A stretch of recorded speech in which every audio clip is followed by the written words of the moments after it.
So good day ma'am, good day everyone. I am Luigi Tamayo. On behalf of my group 3, our topic is entitled of the ethics of care in education. So before we start anything else, here are my members.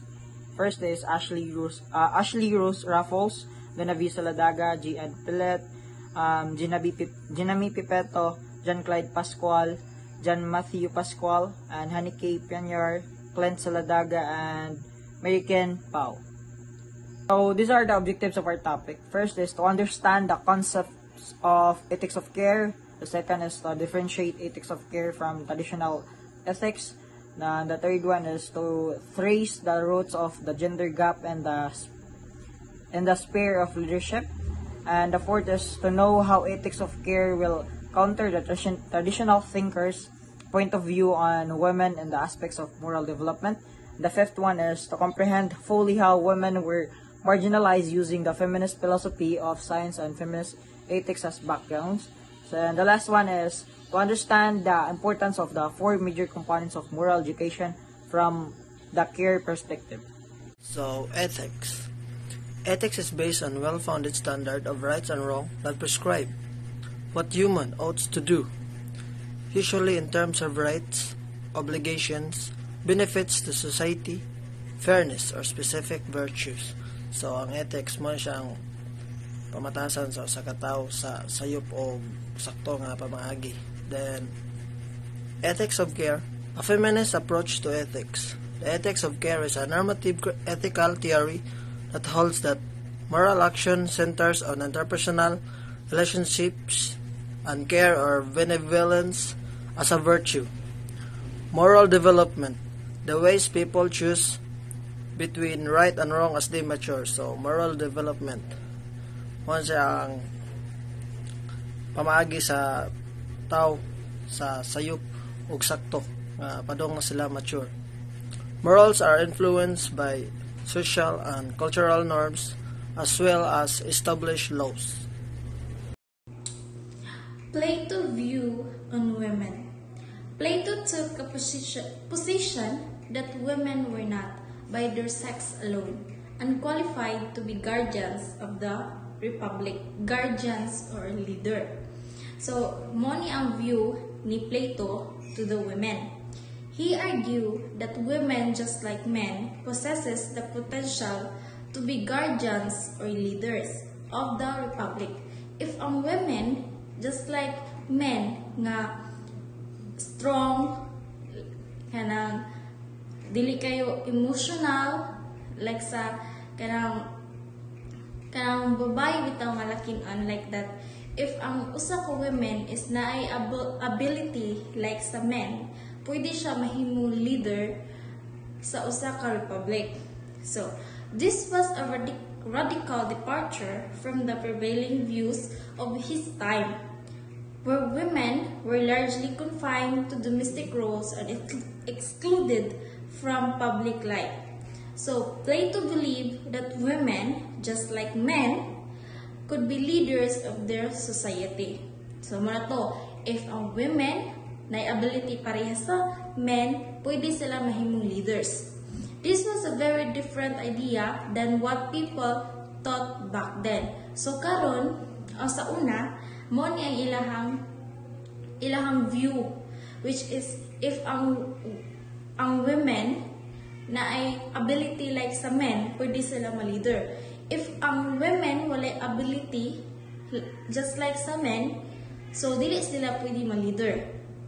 Nagtuo sila sa una nga ang men, which is karang kon bitawag like dili kayo emotional kayo ba, dili pareha sa women nga karang madala ra sa emotion, muna ilahang kuan as a para like leader sa ilaha.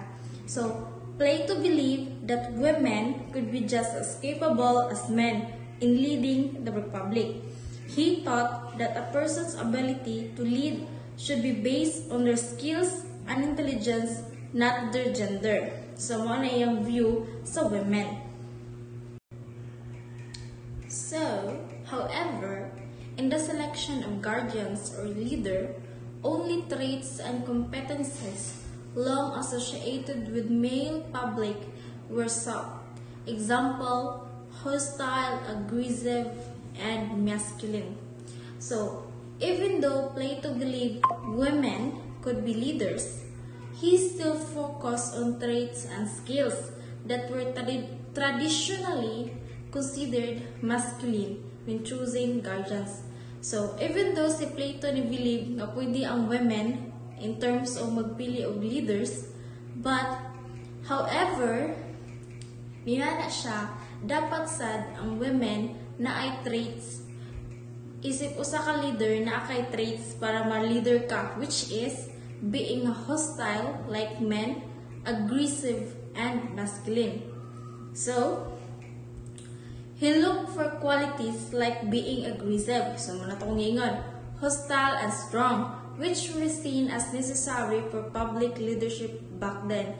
So, kaniadto sa time niya, ang dapat jud ma-leader, yes, okay ra ang babae ma-leader, but dapat na siya'y ability or na siya'y like na siya'y traits, traits niya being a hostile and strong like sa men. So, Plato wanted strong, tough leaders, and he thought those qualities were more common in men. So, ang kaning nga qualities is common ni siya sa men. That's why ang ilahang leaders back then, ang ilang gipili gid nga leaders is mga men. Kaya ang mga qualities nila na ang makita sa men, wala sa women. He didn't fully believe that women could have those same qualities, even though he thought they could be leaders. So, as you know, ang view ni Plato is positive, negative, then positive, then kanina sad is positive na sad ni. So, Plato held that some highly talented women could develop these traits and competences.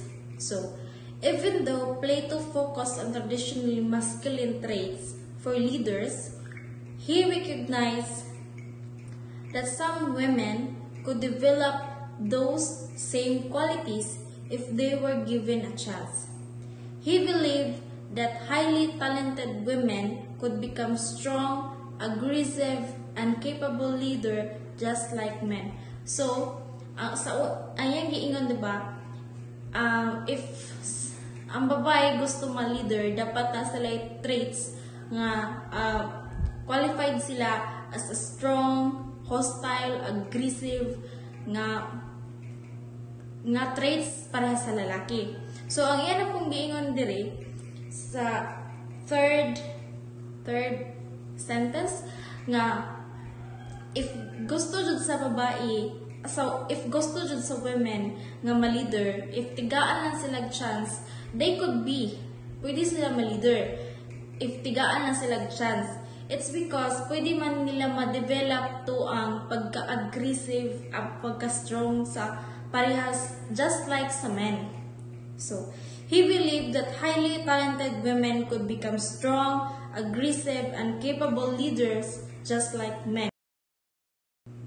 So, Plato thought that even though women were often seen as weaker or less aggressive than men, some women were really talented and could develop those leadership qualities if they were given the chance. If tigaan lang chance ang mga women, they can be like men. Kung strong ang men, if tigaan lang chance ang women para ma-develop nila ang ilang self, pwede to ang mga traits na men na apod sa women. However, he rejected the traits and competencies usually identified with women. Example are gentleness, sympathy, and genuine caring. So, while Plato acknowledged that some women could develop traditionally masculine leadership qualities, so nituon lang to sa Plato, nga ang women pwede makadevelop nga like aggressive, pwede sila mainana.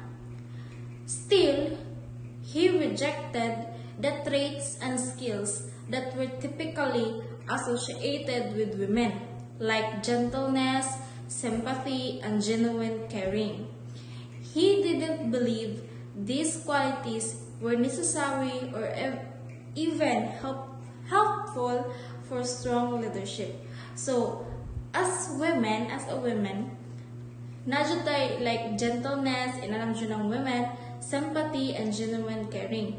So, si Plato, wala ni believe, o di siya mo believe nga, ang kaninga traits, dili ni siya necessary as a leader. Di siya pwede ba? Na. So, Plato taught that being gentle, caring, or sympathetic wouldn't make someone a good leader. So, he believed nga if you are gentle, caring, dili ka qualified as a leader. So, he believed nga inana because ang babae, as a woman, we are gentle, caring, yes, inana tamo nang wa siya ni believe nga kanang nga traits sa women is good para mahimong leader. He believed that a leader needed to be tough and strong. So as a leader kuno dapat strong ka, dili ka gentle, caring, and etc. Even if that meant rejecting the traits that were usually associated with women. However, he rejected the traits and competencies usually identified with women. Examples are gentleness, sympathy, and genuine caring. So, while Plato acknowledged that some women could develop traditionally masculine leadership qualities, so nituon lang to sa Plato nga ang women pwede makadevelop nga like aggressive, pwede sila mainana. Still, he rejected the traits and skills that were typically associated with women, like gentleness, sympathy, and genuine caring. He didn't believe these qualities were necessary or even helpful for strong leadership. So, as a woman, nadyo tayo like gentleness, inalam dyan ng women, sympathy, and genuine caring. So, si Plato, wala ni believe, o di siya mo believe nga, ang kaninga traits, dili ni siya necessary as a leader. Di siya pwede ba? Na. So, Plato taught that being gentle, caring, or sympathetic wouldn't make someone a good leader. So, he believed nga if you are gentle, caring, dili ka qualified as a leader. So, he believed nga inana because ang babae, as a woman, we are gentle, caring, yes, inana tamo nang wa siya ni believe nga nga traits sa women is good para mahimong leader. He believed that a leader needed to be tough and strong. So as a leader kuno dapat strong ka, dili ka gentle, caring, and etc. Even if that meant rejecting the traits that were usually associated with women. So, it has been conventionally taught by traditional thinkers or ethics that the moral development of female is slow-paced and secondary to that of males, which is rational, logical, and aggressive, while the woman is emotional, caring, and sympathetic. So these are people who hold traditional beliefs about morality and how it develops. They often believe in fixed gender roles and that men are naturally more rational and logical. They believe that men are more mas kuan ang lalaki kaysa babae. So, this implies that women moral development is less advanced and less significant than men's. It suggests that women take longer to reach a mature understanding of right and wrong. Yes, true. Kita nga, as a women mo jud is, like, dugay ta ka-decide bitaw. Dili ta pare sa men nga, dali ra jud sila maka-decide ba. Kita mo jud isagula na taog emotion, manang, dugay kita kuan sa atong madata sa atong emotion muna nakakuan sa to. So as a rational, logical, and aggressive, these are traits often associated with men and seen as essential for moral reasoning and leadership. So ang kaning rational, logical, and aggressive, which is ang mga men, mo ni siya ang like for leadership. Ang ngayon sila mahimong leader sa Osaka Republic. It's because wala sila gi-appeal bitaw if nag-decide sila kay wala sila gi-appeal nga emotion bitaw di pare sa babay. Well, ang kaning emotional, caring, and sympathetic, these are traits often associated with women and seen as less important in the context of moral development. So, this statement reflects an outdated belief that men are better of being moral than women.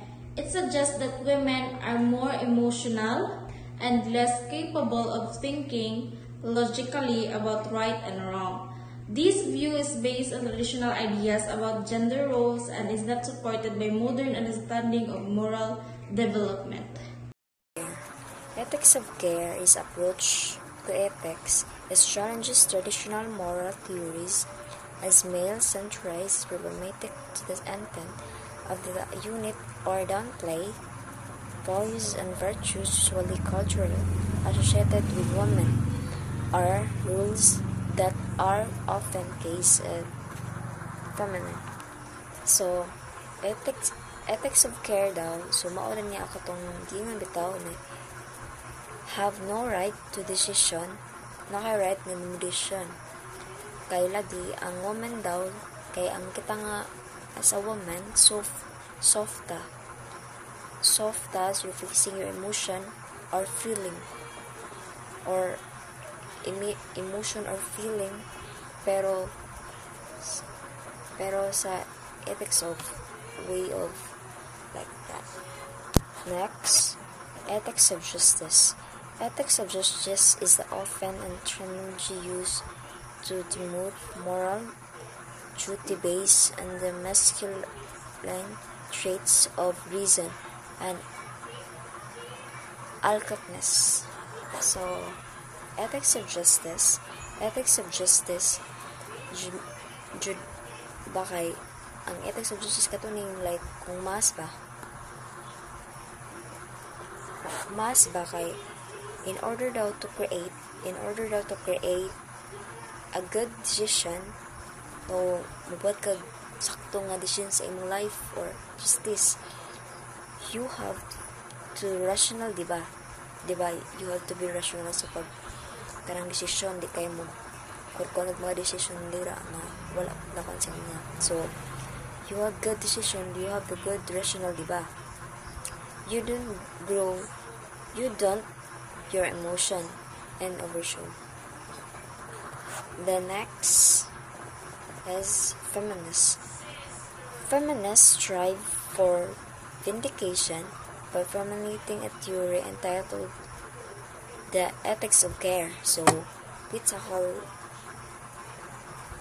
ethics of care. So, we tackle now in feminists to counter the antagonist parallel the main principle ethics of justice. So, feminist daw, like mas bitaw sa, so kung baga siya, dapat doon siya tabunan. Kay gi-justify sa mga lalaki ba nga it should that way so that they call the ethics of justice. And ang mga feminist daw kay nag-create na lang pud bitaw sila og counter sa ilang pag-rape. Next, proponents. Traditional proponents is feminist care ethics include kanidang proponents kay Mukanis include ni siya pag 20th century. Jurist Carol Calligan and Nolle Nodding Diligan and Menschel in 1982 book. And different vocal claim the Sigmund Freud theory of physical and Lawrence theory of moral development were based on the male center. So now the background of feminist ethics. So oughtness is a part of our isness. So when we say oughtness is like mga angay bitaw ng buhatonon, like we pasabot na is we should to, we have to, I have to, like mo na siya din. And when we say isness is kuan, like the understanding the reality nga kana unsay nahitabo karon mo na don. Then oughtness is a part of our isness. Ang nasabtan lang gid is my own opinion lagi nasabtan lang ako. Is kani nag-involve siya ang right decision making sa usa ka person. Good afternoon, everyone. My topic is all about concept of ethics of care. Imagine that you have a mother that is very sick and needs medicine to get better, and you want to help her but doesn't have enough money to buy medicine. You are faced with a difficult decisions. Should you steal the medicine to help your mother who is close to you or not? The first paragraph is talk about between you and your mother. Naadiri what is if your mother is have a very bad condition, then ang nakabatan is wakay kwarta to buy him a medicine. May makahuna na kasi mong huna-huna is makatingkas imong huna if mga wat baka or dili. Then the next is if the person were to approach the situations from the ethics of care perspective, they might consider the impact that stealing the medicine would have on their relationships and the well-being of and involved. For me, if akong mama na involved sa situations, then I'll do it for get my mother good condition. The next is it is important to note the ethics of care is not a prescriptive theory that tells people what should you do in every situation. Instead, it provides a framework for thinking about moral in a way but takes into account the relationship and emotions involved. Thank you. So the ethics of care gives only minor place to principles and insists instead that ethical discussion must be made and caring interactions with those affected by the discussion. So na diri ang care and cared for. When we say by the way, ang kani siyang care and cared for dapat kuno sila involved din sila duha. In relationship kin sila duha. Digin sila dapat magbuwag kay nga naman when we say care, wala siya ang person who cares and support sa katong person nga ganido assistance. Then when we say cared for, muna sila ang nag-receive sa care o support sa katong carer. Then by the way, di sa ni mabuhat ang kaning care if wala cared for kay nga naman. For example, di ba? Sulti no ganina ang care kay mo na siyang person nga mo support sa katong nido assistance nga kanang person na. Then ang cared for kay mo na sila ang katong person nga ganido assistance. So example lang katong naitiguang nga ni moagi sa pedestrian lane niya walay traffic light. So ang matawag nga cared for dito katong tiguang kay maglisod maglabang kay daghang mga sakyanan niya di manghunong pod sa pedestrian lane. Then ang katong matawag nga care kay katong tao nga mo tabang natong tiguang. So So di ba? Dili mabuhat ang career if walay tao nga need tabangunon. So yeah, So, feminist believes or feminists were able to create philosophy on the grounds that feminist critics find or found that the enterprise and the practice of science may be conceptualized in gendered terms, metaphorically characterized as the domain of men, or as exemplifying masculine qualities of intellect and disposition. Mao na ilang grounds why they created this initiative is a feminist perspective of science because they thought nga naa joy gender gap, gender bias jud ang science because it only represents men and asa man ang women sa field or in the discipline. Even Lee Cronbach advised limiting research claims to what feminists and post-modern thinkers now call local truth, that is, educational researchers and other social scientists should seek results that are accurate for particular groups under particular conditions for particular purposes. So, when we say particular, is it universal? No. For particular purposes lang daw or particular group nga makakonclude ta nga only men, their objective of science or another field, men lang ang makabenefit. Kay men lang ang as very highly. So, as Lee Cronbach advises to limit the research, claims to local suit, is it even ethical or is it even right to limit science para sa kanang local truth nga mo serve lang siya sa particular group of people instead of all people regardless of gender, regardless of social status, or regardless sa iyang position sa society. Example, genderized nature. Feminist philosophers of science have shown that the group biases of scientists have included a masculinist ideology that objectifies its human subjects and genderizes nature. Its treatment of nature as she has expressed the dual desires to control both nature and women, to force nature to disclose her ways and to dominate women. So, the example of genderized nature is kaning cognitive style between men and women. So, matawag nga masculine ang deductive, analytic, atomistic, contextual, and quantitative reasoning. So, these are the traits nga makita sa lalaki. So, they're masculine. As for the women, we have the intuitive, synthetic, holistic, contextual, and qualitative. So, maos na natong makita sa babaye. So, there is a stereotype nga nganong butangan man natog feminine, masculine nga trait when we can actually make it a trait as a human being. So, why do we have a masculine trait, a feminine trait, kung pwedeng dili na lang nato i-genderize ang nature. So, that's the example kung doon sa pag-marginalize ang women sa science representation. So, let's move on how women are marginalized in the sphere of science. So, how women are marginalized in the sphere of science.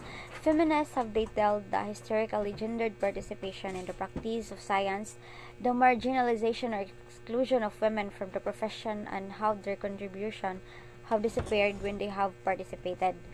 So, whenever women participates in science sa practice when they become social researchers, scientists, ilang mga contributions, so they're wondering why their contribution is mawala. Murag dili gihanahatagan og value, murag dili siya ginafokusan, or of course, science is a field of discipline. Male-centric, male-dominated siya. So therefore, man believe that mas taas sila, they believe that they are superior, and their theories are more reliable than women. Nga ang ilahang development, ang ilahang contributions are more valuable than women. Feminist philosophy of science is a branch of feminist epistemology and philosophy of science that study the way in which gender does and ought to influence our conception or knowledge, knowers and practice of inquiries and justification. It identifies how dominant conception and practice of knowledge, attribution, acquisition, and justification disadvantage women and other subordinate groups. Feminist kay meaning ana kay pang babay.